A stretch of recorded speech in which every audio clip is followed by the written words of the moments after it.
hry Milana Fukala. Byla z toho dokonce jedna taková příležitost. Lenta, Baranek.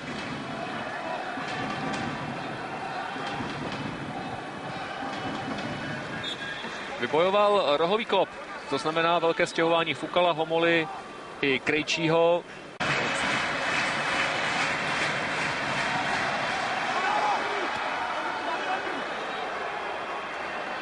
Koukal. Ke spokojenosti domácích. Já si myslím, že před chvíli Luboš Kozel dával určitý pokyny, že i Baránka poslal do prostředka hřiště. Zelenku zastavil, před chvilkou chválený Koukal. Poslední střídání proběhne v jablonském dresu za maličkou chviličku.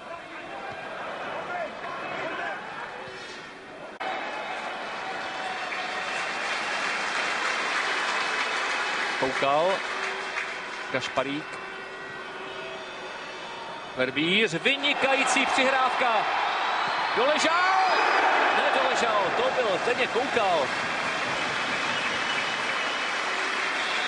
Jeho levačka poslala balón, sice vedle branky Tomáše Špěta, ale přesto si autor téhle rány vysloužil hodně silný potlesk teplických tribun.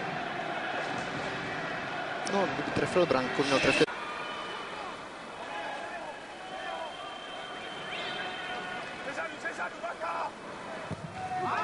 Dokázal se protlačit alespoň k pokusu o centr, ale úspěšnější byl Koukal. Byla to moc brzo, ta přihrávka.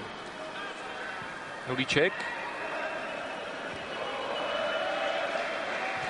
Trenér, jaké pokyny střídajícím hráči eventuálně dává. Koukal do offsideu. Verbíř, Fenin. Přiřítil se k míči pro nikoho. Zdeněk Koukal, ovšem neobalamutil Eliáše.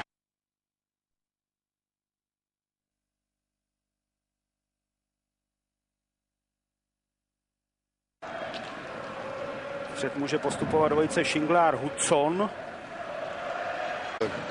Jenom dobře, že ty hráči jsou schopni hned se integrovat hra.